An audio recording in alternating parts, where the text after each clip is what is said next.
Hi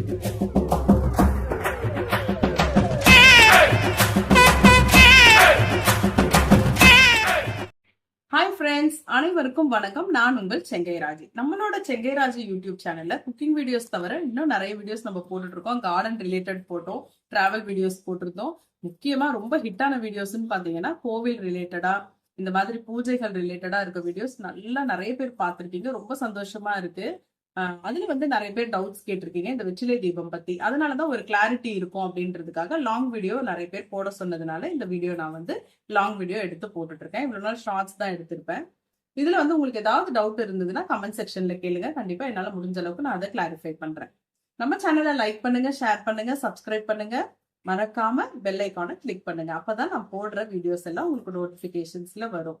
முருகரை வழிபடக்கூடிய செவ்வாய்க்கிழமை அன்னைக்கு செவ்வாய் ஹோரை அப்படின்னு சொல்லப்படுற அந்த ஹோரை 3 வேளையும் வருது. காலையில் 6 to 7, மதியானம் 1 to 2, ராத்திரி இரவு பார்த்திங்கன்னா 8 to 9, இந்த மாதிரியான 3 டைமில் வருது. அதனால் எந்த டைம் நீங்கள் விரதம் இருந்து நீங்கள் தீபம் ஏற்ற போகிறீங்க அப்படின்றத முடிவு பண்ணிக்கோங்க. அதுக்கு தகுந்த மாதிரி உங்கள் நேரத்தை அமைச்சிக்கோங்க. அதே மாதிரி முன்னாடி நாளே நீங்கள் வீட்டை நல்லா தூய்மைப்படுத்தி சுத்தப்படுத்தி வச்சுக்கோங்க. வீட்டை துடைக்கும் பொழுது ஒரு சின்ன டிப்ஸு சொல்கிறேன். கொஞ்சம் கற்பூரமும் ஒரு சிட்டிகை மஞ்சள் தூளும், அதே மாதிரி கொஞ்சமாக நீங்கள் என்ன லிக்விட் யூஸ் பண்ணுறீங்களோ அது போட்டுக்கோங்க. கல் உப்பு நல்லா 1 ஸ்பூன் வரைக்கும் போட்டு நல்லா வீட்டை தொடச்சி எடுத்து வச்சுருங்க. நான் வந்து திங்கக்கிழமை அன்னைக்கே இதெல்லாம் பண்ணி வச்சுட்டேன். திங்கக்கிழமை அன்னைக்கு தான் நான் வந்து இந்த மாதிரி தட்டு விளக்கும் தேய்ச்சி ரெடி பண்ணி வச்சுருக்கேன். இப்போது குங்குமம் நம்ம வைக்கிறோம் இல்லையா, தட்டு விளக்குக்கு குங்குமம் மஞ்சள் வைக்கும் பொழுது சில பொருட்களை அது கூட கலந்து நான் வந்து யூஸ் பண்ணுறது உண்டு. தேவைப்பட்டால் நீங்கள் இப்படி பண்ணுங்கள். அப்படி இல்லைன்னு சொன்னால் நீங்கள் எப்படி ரெகுலராக பண்ணுவீங்களோ அதே மாதிரி பண்ணுங்கள், ஒன்றுமே பிரச்சனை கிடையாது. நான் வந்து இந்த மாதிரி சில வாசனை பொருட்கள் போட்டு பண்ணுறதுனால கொஞ்சம் மனமாக இருக்கும். வீடு வந்து இந்த கோவில் அடிக்கும் பார்த்திங்களா வாசனை, அந்த மாதிரி இருக்கும்னு சொல்லி நான் இது பண்ணுவேன். ரொம்பவே நல்லாயிருக்கும். இப்போ நான் என்னென்ன சேர்த்துருக்கேன் அப்படின்னு பார்த்தீங்கன்னா, புனுகு கொஞ்சம் சேர்த்துருக்கேன், ஜவ்வாது கொஞ்சம் சேர்த்துருக்கேன், அதே மாதிரி பச்சை கற்பூரம். இது 3த்தையுமே வந்து நம்ம வீட்டில் ரெகுலராக யூஸ் பண்ணுற தாழம்பூ குங்குமம், மெரூன் கலர் தாழம்பூ குங்குமத்தோடு கொஞ்சம் கொஞ்சமாக சேர்த்து நான் கலந்து வச்சுடுவேன். கலந்து நம்ம ஸ்டோர் பண்ணி வைக்கக்கூடாது. இதை வந்து அப்போதைக்கு நம்ம கலந்து அப்படியே நம்ம குங்குமம் மஞ்சள் வச்சா தான் அந்த வாசனை நீடித்து இருக்கும். அதனால் அப்போதைக்கு கலந்து நான் வந்து வெங்கல விளக்கு, சுவாமியினுடைய திருப்படங்கள், அந்த சிலைகள் இதுக்கெலாம் நான் வந்து வச்சு விட்டேன். இப்போ நம்ம தாம்பாள தட்டுக்கு பொட்டு வச்சு எடுத்து வச்சிட்டோம். இதில் தான் நம்ம வெற்றிலை தீபம் போட போகிறோம். அதனால் அந்த தட்டையுமே வாரம் வாரம் நான் வந்து வாஷ் பண்ணி எடுத்துருவேன். இப்போ அடுத்தது பார்த்திங்கன்னா வெங்கல விளக்கு. இது வந்து காமாட்சி அம்மன் விளக்கு. இதுக்கு வந்து பேஸ்லேருந்து, அதாவது அடியிலேருந்து தான் நம்ம பொட்டு வச்சுட்டு வரணும். மேலே தலையிலேருந்து பாதம் வரைக்கும் வைக்கக்கூடாது. பாதத்துலேருந்து ஸ்டார்ட் பண்ணணும். அதே மாதிரி ஒற்றைப்படையில் நம்ம பொட்டு வைக்கணும். இப்போ நான் கையில் வச்சுருக்கவர் தான் பட்டு கேவ்ஸ் முருகர், மலேசியா முருகர் சொல்லலாம். இவரை வச்சு தான் நம்மளுடைய வழிபாடுகள் முழுக்க முழுக்க தொடங்குச்சு. இவர் பார்த்திங்கன்னா பழனியிலேருந்து வந்த நம்ம தண்டாயுதபாணி சுவாமி பாலமுருகர். இவர் வந்து என்னோடய பர்த்டே அன்னைக்கு வீட்டுக்கு வந்தார். நிறைய பேர் ஷார்ட்ஸில் பார்த்துருப்பீங்க.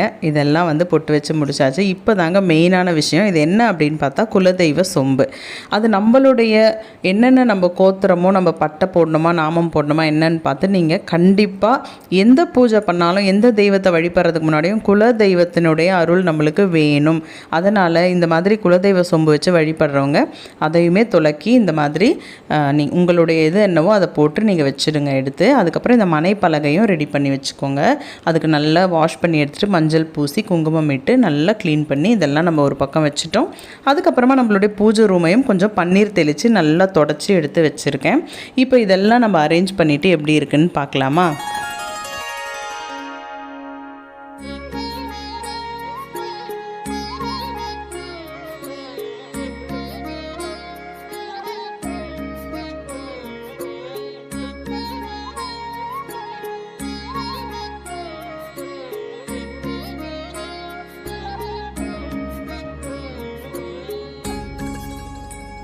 பூஜை ரூமில் இந்த மாதிரி ஃபோட்டோஸ் எல்லாம் அழகாக குங்குமம் மஞ்சள் வச்சு அரேஞ்ச்மெண்ட் பண்ணி வச்சுருங்க. இதுக்கப்புறமா நம்ம உடனே என்ன பண்ணணும் அப்படின்னா, பூக்கள், அபிஷேகத்துக்கான பொருட்கள், ஒரு வேளை சிலை வைத்து வழிபடுறீங்கன்னா அபிஷேகத்துக்கான பொருட்களை ரெடி பண்ணிக்கோங்க, நெய்வேத்தியம் ரெடி பண்ணிக்கோங்க. இதெல்லாம் நம்ம செவ்வாய் ஹோரை டைமில் போய் இதெல்லாம் பண்ணிகிட்டு இருக்கக்கூடாது. அதுக்கு முன்னாடியே நீங்கள் இதெல்லாம் ரெடி பண்ணி வச்சுக்கணும். நீங்களுமே ரெடி ஆகிக்கோங்க. நல்லா ஒரு சாரீ கட்டிக்கிட்டு இல்லை ஒரு சுடிதார் போட்டுக்கிட்டு அந்த மாதிரி ஒரு பாசிட்டிவாக நீங்கள் வந்து உங்களை வச்சுக்கோங்க. ஒரு மாதிரி டல்லாக போயிட்டு பூஜை பண்ணுறது எனக்கே உடம்பு முடியல நானே பண்ணுறேன் அப்படின்லாம் இல்லாமல் பிரிஸ்காகவே இருங்க. ரொம்ப தைரியமாக ரொம்ப புத்துணர்ச்சியாக நீங்கள் பண்ண அது வந்து உங்களுக்கு ஒரு பாசிட்டிவ் வைப்ரேஷன் வீட்டில் இருந்துகிட்டே இருக்கும். அந்த மாதிரி உங்களை நீங்கள் ரெடி பண்ணிக்கோங்க. இப்போ வந்து பார்த்திங்கன்னா ஷட்கோண கோலம் போட்டுட்ருக்கோம். ஷட்கோண கோலம் போட்டு முடித்ததுக்கப்புறமா அந்த கோலத்துக்கு நடுவில் வந்து ஒவ்வொரு ஸ்டாருக்குள்ளேயும் நடுவில் அந்த ஓமுக்குள்ளே நீங்கள் வந்து குங்குமம் மஞ்சள் வச்சுக்கோங்க. பார்க்குறதுக்கு ரொம்ப மங்களகரமாக இருக்கும். முருகர் வழிபாடு அப்படின்னு சொல்லும்பொழுது இந்த ஷட்கோண கோலம் அப்படின்றது ரொம்ப ரொம்ப முக்கியமான ஒரு விஷயம். அதனால் இதை கண்டிப்பாக போட்டுக்கோங்க. இப்போ இந்த மாதிரி நம்ம கோலம் போட்டு நடுவில் குங்குமம் மஞ்சள் வச்சாச்சா. இப்போ வந்து வாசல்லையும் கோலம் போட்டிருந்தேன். அந்த வீடியோ தான் இப்போ நீங்கள் பார்த்துட்ருக்கீங்க. நான் வந்து மாடியில் 2nd ஃப்ளோரில் இருக்கேன். கீழே போயிட்டு நான் கோலம் வந்து மோஸ்ட்லி போட மாட்டேன், எனக்கு அது முடியாது, ஏன்னா ஸ்லாண்டிங்காக இருக்கும். அதனால் நான் வந்து மாடியிலேயே நான் போட்டுருவேன்.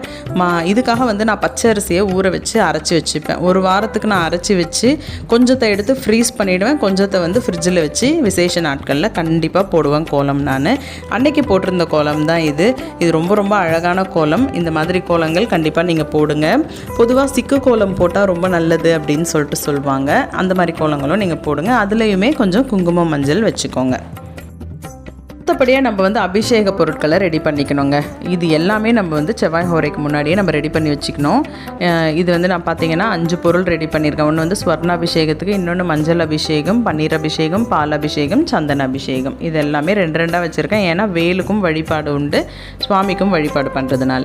அடுத்ததாக பார்த்தீங்கன்னா ஒரு டம்ளரில் வந்து நான் நெய்வேத்தியம் வச்சுட்ருக்கேன். பாலும் தேனும் கலந்து வச்சுருக்கேன். என்னென்ன பழங்கள் இருக்கோ அந்த பழங்கள் எல்லாத்துலேயும் ஒன்று வச்சுருக்கேன். அன்றைக்கி பழங்கள் நிறைய இருந்தது வீட்டில், அதனால் நான் வச்சுருக்கேன். முக்கியமாக நீங்கள் ஒரு எலுமிச்சம்பழம் கண்டிப்பாக வைங்க. இந்த எலுமிச்சம்பழத்தை நைவேத்தியமாக நீங்கள் வச்சுட்டு மறுநாள் பசங்களுக்கு நம்ம ஃபேமிலிக்கு வந்து ஒரு லெமன் சாதமோ அல்லது லெமன் ஜூஸோ போட்டு குடிங்க. ரொம்ப ரொம்ப நல்லது அந்த மாதிரி பண்ணும்பொழுது. அடுத்தபடியாக ஒரு கிண்ணத்தில் பார்த்திங்கன்னா நான் வந்து கொய்யா பழமும் திராட்சை பழமும் கொஞ்சம் சேர்த்து வச்சுருக்கேன். இது வந்து இவ்வளோ தான் வைக்கணுமா அப்படின்லாம் கிடையாதுங்க. கொஞ்சமாக எது இருக்கோ ஒன்று கூட நீங்கள் வச்சுக்கலாம். இப்போ பார்த்திங்கன்னா அரளிப்பூ எடுத்து வச்சுருக்கேன், செவ்வரளிப்பூ. இது வந்து நம்ம வீட்டில் தான் பூத்துக்கிட்டு இருக்கு. இந்த பூவையும் நம்ம இந்த மாதிரி ரெடி பண்ணி வச்சுக்கிறோம். எதுக்காக இப்போவே ரெடி பண்ணி வச்சுக்கிறோன்னு பார்த்தா, நம்ம வந்து அந்த பீக் டைமில், அதாவது அந்த செவ்வாய் ஹோரை நேரத்தில் நம்ம போய் அங்கே இது பண்ண முடியாது. அதனால் முன்னக்கூட்டியே இதெல்லாம் ரெடி பண்ணி வச்சுக்கோங்க. நம்ம வீட்டில் இவ்வளோ பூ இருக்கிறதால தாங்க நான் இவ்வளோ பூ எடுத்து வச்சிட்ருக்கேன். அதுக்காக இப்படி தான் பண்ணணும், இவ்வளோ கிராண்டாக இவ்வளோ நிறைய பூ வாங்கணும் அப்படின்லாம் நினைக்காதீங்க. வீட்டில் ஒரு சின்ன பூ உங்களுக்கு பூக்குதுன்னா கூட அதை எடுத்து வச்சு நீங்கள் கும்பிடுங்க. கண்டிப்பாக நம்மளுக்கு நல்லதே நடக்கும். இது நான் இருக்குன்றதுக்காக தான் காமிச்சிருக்கேன், வேறு ஒன்றும் கிடையாது. முக்கியமாக சிகப்பு மலர்கள் இருந்துச்சுன்னா நல்லா வச்சு வழிபடுங்க. செவ்வாய் ஹோரையில் வழிபடுறதுக்கு உகந்ததுன்னு பார்த்தா, முருகப்பெருமானுக்கும் சேர்த்து உகந்ததுன்னு பார்த்தா இந்த சிகப்பு மலர்கள் தான். நான் வந்து ஒரு குட்டி மாலை ரெடி பண்ணி வச்சுருந்தேன். பூ கட்டும்போது தண்டாயுத பாணிக்காக அபிஷேகம் பண்ணிட்டு போடுறதுக்கு, அதையும் எடுத்து வச்சுக்கிட்டேன். வெண்சங்கு பூக்கள் இருந்தது, பன்னீர் ரோஸ் பூத்து இருந்தது, அதே மாதிரி வந்து அருகம்பில், தோட்டம் ஃபுல்லாக பில்லு தான் வளர்ந்துருக்கு, இந்த அருகம்பில் இருந்தது. எல்லாமே நான் எடுத்து ரெடி பண்ணிக்கிட்டேன். கொஞ்சம் பூக்களை வந்து நம்ம அர்ச்சனைக்காக இது மாதிரி கொஞ்சம் இதழ்கள்லாம் பிச்சு நான் ரெடி பண்ணி அதை ஒரு தாம்பாளத்தில் வச்சுக்கிட்டேன். இது எல்லாமே நம்ம எதுக்கு முன்னக்கூட்டியே ரெடி பண்ணுறோம் அப்படின்னா, அந்த டைமை நம்ம விட்டுறக்கூடாது. நான் திரும்ப ஏன் சொல்கிறேன்னா, ஏன்னா அந்த டைமில் நம்ம வேண்டும் பொழுது அதற்கான சக்தி, அதற்கான பலன் வந்து ஜாஸ்தியாக இருக்குது. அனுபவத்தில் சொல்கிறேன். அதனால் நீங்கள் வந்து அந்த டைமை விட்டுறாதீங்க, முன்னக்கூட்டியே இதெல்லாம் ரெடி பண்ணி வச்சுக்கோங்க. அடுத்தபடியாக முக்கியமான விஷயமான வெற்றிலையை நம்ம எடுத்துக்கிறோம். இந்த வெற்றிலையை நல்லா தண்ணியில் வச்சு நல்லா கழுவி எடுத்துருங்க. கழுவினதுக்கப்புறமா அந்த காம்பை கிள்ளி எடுத்துடணும். காம்பை கிள்ளிட்டு நம்ம அதுக்கு குங்குமம் மஞ்சள் வச்சுட்டு ஒரு தாம்பாளத்தில் அடுக்கி வைக்கணும். இதில் எத்தனை வெத்தலை வைக்கணும்னு பார்த்தீங்கன்னா 6 வெற்றிலை வைக்கணும். நம்ம ஷட்கோண கோலத்தில் 6 தானே போடுறோம், அந்த மாதிரி 6 வெற்றிலை, இந்த 6 முகத்தை குறிக்கும் விதமாக 6 வெற்றிலை நீங்கள் எடுத்து வச்சுக்கோங்க. அதே மாதிரி சரவண பவ இதை குறிக்கும் விதமாக இந்த 6 வெற்றிலை அந்த மாதிரி நீங்கள் வச்சுடுங்க. இதெல்லாம் இங்கே ரெடி பண்ணி வச்சதுக்கப்புறம் நம்ம பூஜை ரூமில் போயிட்டு குலதெய்வ சொம்புக்கு முதல்ல பூ வைக்கணுங்க. அப்படி இல்லை நாங்கள் குலதெய்வத்தை வந்து மாடியில் வச்சு கும்பிடுறோம் அல்லது கோவிலில் கும்பிடுறோம், எங்களுக்கு ஃபோட்டோஸ் இருக்குன்னா அந்த ஃபோட்டோவுக்கு பூ போட்டுக்கோங்க. இப்போ பார்த்தீங்கன்னா நம்ம திருநிலை பெரியாண்டவர் ஃபோட்டோ என்கிட்ட இருக்கும். இது என்னோட தாய் வீட்டு குலதெய்வம். அடுத்ததாக பார்த்தீங்கன்னா அந்த செம்பு வழிபாடு பண்ணுறது என்னுடைய மாமியார் வீட்டு குலதெய்வம் அது. அதனால் நாங்கள் வந்து இந்த மாதிரி வழிபாடு பண்ணுறோம். அதனால் கண்டிப்பாக குலதெய்வத்தை வழிபட மறக்கவே மறக்காதீங்க. குலதெய்வத்துக்கு ஃபஸ்ட்டு பூவெல்லாம் வச்சுட்டு அதுக்கப்புறமா விநாயகருக்கு அருகம்பில் சாத்தி முடித்தேன். நெக்ஸ்ட்டு பார்த்திங்கன்னா எல்லா சுவாமி ஃபோட்டோஸ்க்கும் பூவெல்லாம் வச்சு முடிச்சாச்சு. இப்போ இந்த ஷட்கோண கோலத்துக்குள்ளே நம்ம கொண்டுட்டு வந்த வெத்திலை தட்டை வந்து நம்ம வச்சாச்சு. அந்த காம்புகளை பார்த்திங்கன்னா ஓம் விளக்கில் எண்ணெய் ஊற்றி திரி போட்டிருக்கேன் இல்லையா, இதில் நம்ம போட்டுட்டு ஏற்ற வேண்டியது தான். இப்போ இந்த ஓம் விளக்குக்கு நம்ம பூ வைக்கணும்.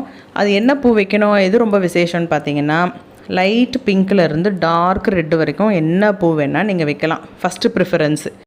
சிகப்பு பூ கிடைக்கல அப்படின்னு சொன்னால் நீங்கள் சம்பங்கியோ அல்லது சாமந்தி என்ன பூ கிடைக்குதோ அதில் கொஞ்சம் கொஞ்சம் நீங்கள் அந்த வெற்றிலையில் வச்சுக்கோங்க.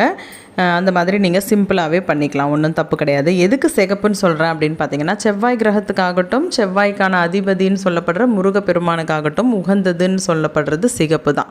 நம்ம பூஜை பண்ணும்போது கூட சிகப்பு துணி உடுத்திட்டு பண்ணுறோம் அப்படின்னா அதோட வைப்ரேஷன் கொஞ்சம் நிறையவே இருக்கும் அப்படின்னு சொல்லுவாங்க.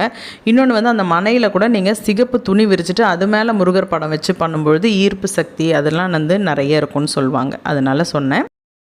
இப்போ நம்ம விளக்கு ஏற்றிடலாம். விளக்கு ஏற்றும் பொழுது கொஞ்சம் கவனமாக பயபக்தியாக ஏற்றுங்க. முடிஞ்சால் ஏதாவது ஒரு பாடல் பாடுறதோ, திருவிளக்கு பாடல்கள், அதே மாதிரி முருகப்பெருமானோட நாதவிந்து அப்படின்னு ஆரம்பிக்கக்கூடிய அந்த பாடல், அல்லது சிவபெருமானுடைய இல்லக விளக்கது அப்படின்னு ஆரம்பிக்கக்கூடிய பாடல், ஏதாவது ஒன்று நீங்கள் மனசில் பாராயணம் பண்ணிக்கிட்டே நீங்கள் ஏற்றுறது ரொம்ப சிறப்பான விஷயம். அடுத்ததாக நான் வந்து நெய்வேத்தியம் எடுத்துகிட்டு வந்து வச்சுருக்கேன் பாருங்கள். இப்போது இதுக்கப்புறமா நம்ம வந்து வழிபாடை ஸ்டார்ட் பண்ண வேண்டியது தான். எப்போவுமே வழிபாடு தொடங்குறதுக்கு முன்னாடி டிவியில் நான் வந்து கந்தசஷ்டி கவசம் போட்டு விட்டுடுவேன். நெய்வேத்தியத்துக்கு வந்து நம்ம ரொம்ப கிராண்டாக அதை செய்யணும்னு கிடையாது. நம்ம வந்து பேரிச்சம்பழம் வைக்கலாம், காய்ந்த திராட்சை வைக்கலாம், முந்திரி, பாதாம், இந்த மாதிரியான விஷயங்கள். இல்லாட்டி ஒரு 5 கற்கண்டு கூட வச்சு நீங்கள் அதை நெய்வேத்தியமாக உட்கொள்ளலாம். நாட்டு சர்க்கரை வைக்கலாம். ரொம்ப சிம்பிளாகவே நம்ம செய்யலாம், ஒன்றும் தவறு கிடையாது. இல்லைன்னா நம்ம ஒரு டம்ளர் பால் வச்சு அதில் தேன் கலந்து நம்ம நெய்வேத்தியமாக வச்சு பூஜை எல்லாம் முடிஞ்சு விளக்க குளிர் வச்சதுக்கப்புறம் நாம் வந்து முருகப்பெருமானை நினச்சி அதை உள்ளுக்கு எடுக்கும் பொழுது அதுவும் நம்மளுக்கு ஒரு மனநிறைவாக இருக்கும். அதனால தான் நான் வந்து மோஸ்ட்லி பால் தான் வைப்பேன். இப்போ நம்ம வழிபாடை தொடங்கியாச்சு. ஃபஸ்ட்டு நான் வந்து ஊதுபத்தி காமிச்சு முடிச்சிட்டேன். இப்போ நம்ம குட்டி முருகரை எடுத்து அபிஷேகத்துக்காக வச்சுட்டு ஃபஸ்ட்டு அவர்கிட்ட நான் எப்போவுமே பேசுவேங்க. பேசுறது அப்படின்னா, அப்பா நான் வந்து உனக்கு அபிஷேகம் பண்ண போகிறேன், என்னுடைய அபிஷேகத்தை நீ ஏற்றுக்கிட்டு என்னுடைய வேண்டுதலை நீ கூடிய சீக்கிரம் நிறைவேற்றி வைப்பா அப்படின்னு நான் பேசிடுவேங்க. பேசிட்டு என்னுடைய அபிஷேக ஆராதனையை நான் ஸ்டார்ட் பண்ணியாச்சு. ஒவ்வொரு அபிஷேகத்தின் நிறைவாகவும் குங்குமம் வச்சுட்டு பூவும் அவருக்கு சமர்ப்பணம் பண்ணிவிட்டு இந்த மாதிரி தீபாராதனை காமிச்சு முடிச்சிடுறது. இப்போ வந்து குழந்தை இல்லாதவங்க, வேலை வாய்ப்பு இல்லை அப்படின்றவங்க, வீடு கட்டணும் அப்படின்னு நினைக்கிறவங்க, வீட்டில் வந்து செய்வினை தொல்லை இருக்குதுன்னு நினைக்கிறவங்க, குழந்தைங்க படிப்பு, அதே மாதிரி இன்னும் எவ்வளவோ விஷயங்கள், திருமண தடை, இந்த மாதிரி விஷயங்களுக்கெல்லாம் மனமுருகி நல்ல கண்ணீர் மல்க நீங்கள் வேண்டி இந்த மாதிரி அபிஷேகத்தை தொடங்குங்க. அதுக்குன்னு ஒரு திருப்புகழ் பாடல்களும் இருக்குது.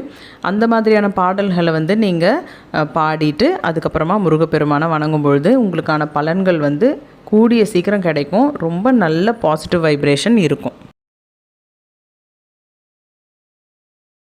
இந்த பூஜையை தொடங்கும் பொழுதே நீங்கள் என்ன பண்ணுங்கள், டிவியில் வந்து கந்தசஷ்டி கவசம், கந்தகுரு கவசம் அல்லது குமாரஸ்தவம், வேல்மாறல், அதுக்கப்புறமா வந்து சண்முக கவசம், இந்த மாதிரி விஷயங்களை போட்டு விட்டுடுங்க. அப்போது உங்களுக்கு ஆட்டோமேட்டிக்காக முருகப்பெருமானுடைய அந்த பக்தி வந்து உங்களுக்குள்ளே வந்துடும். அதே மாதிரி பூஜையில் வந்து நீங்கள் கவனமாக இருப்பீங்க.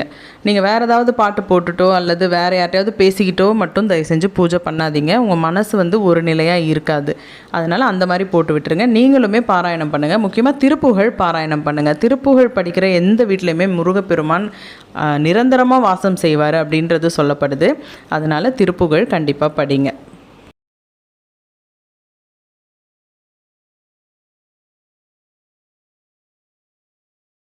அடுத்தபடியாக நான் வேல் எடுத்து வேலுக்கு அபிஷேகம் பண்ணிகிட்ருக்கேன். நிறைய சப்ஸ்கிரைபர் எனக்கு சொன்னீங்க, அக்கா வேலுக்கும் முருகருக்கும் ஒன்றாவே அபிஷேகம் பண்ணுங்க அப்படின்னு சொல்லி. நான் வந்து இனிமே வரக்கூடிய பூஜைகளை அந்த மாதிரி கண்டிப்பாக செய்கிறேன். இந்த மாதிரி வேலுக்கு அதே தான், முருகருக்கு நம்ம என்ன செய்தோமோ அதே போல் பால் அபிஷேகம்னா பால் ஊற்றிட்டு அதுக்கப்புறமா குங்குமம் வச்சுட்டு பூக்கள் போட்டுட்டு நம்ம வந்து தீபாராதனை பண்ணிவிட்டு அதையும் நல்லா க்ளீன் பண்ணி தொடச்சிட்டு குங்குமம் வச்சுட்டு ஒரு தட்டில் வந்து கொஞ்சம் அரிசி பரப்பி அது மேலே இந்த வேலை எடுத்து வச்சிட்டோம். ஒரு சிலர் பார்த்திங்கன்னா ஒரு கிண்ணத்தில் வந்து விபூதி நிறைய கொட்டிட்டு அதில் இந்த வேலை உட்காத்தி வச்சுட்டு அது மேலே நிறைய விபூதி கொட்டி வச்சுருவாங்க.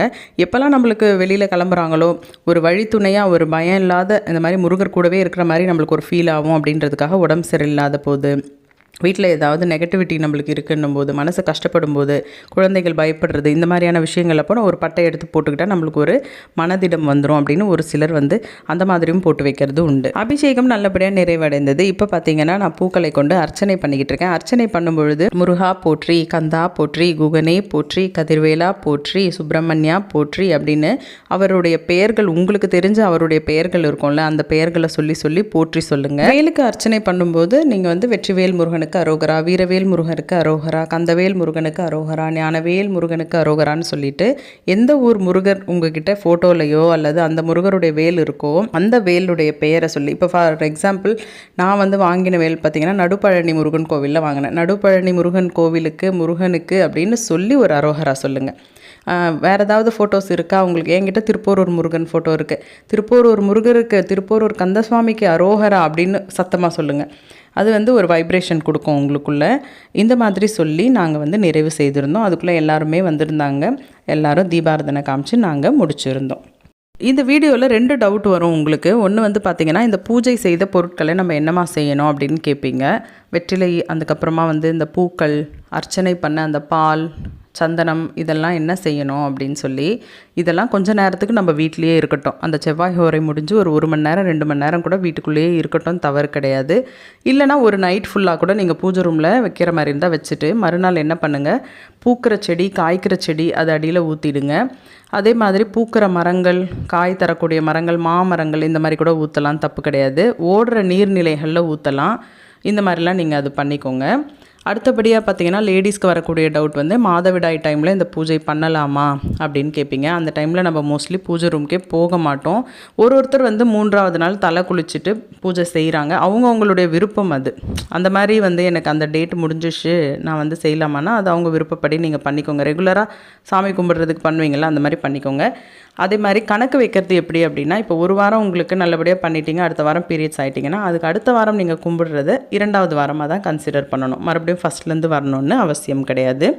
இந்த வீடியோ பார்க்குற எல்லாருக்கும் அவங்கவுங்க வேண்டிக்கிட்டு இருக்க வரங்கள், அவங்கவுங்க என்ன கேட்குறீங்களோ இந்த முருகர்கிட்ட எல்லாமே கிடைக்கணும்னு நான் பிரார்த்திக்கிறேன். கண்டிப்பாக நம்ம சேனலை லைக் பண்ணுங்கள், ஷேர் பண்ணுங்கள், சப்ஸ்கிரைப் பண்ணுங்கள். நன்றி. என்ன ஃப்ரெண்ட்ஸ், வீடியோ ஃபுல்லா பாத்தீங்களா? உங்களுக்கு ஒரு கிளாரிட்டி கிடைச்சிருக்கும்னு நம்புறேன். இன்னும் ஏதாவது உங்களுக்கு டவுட் இருந்துச்சுன்னா என்னோட கமெண்ட் செக்ஷன்ல பேசலாம். நான் வந்து எப்பவுமே உங்களுக்கு நான் கிளாரிஃபை பண்றதுக்கு ரெடியா இருக்கேன். நன்றி.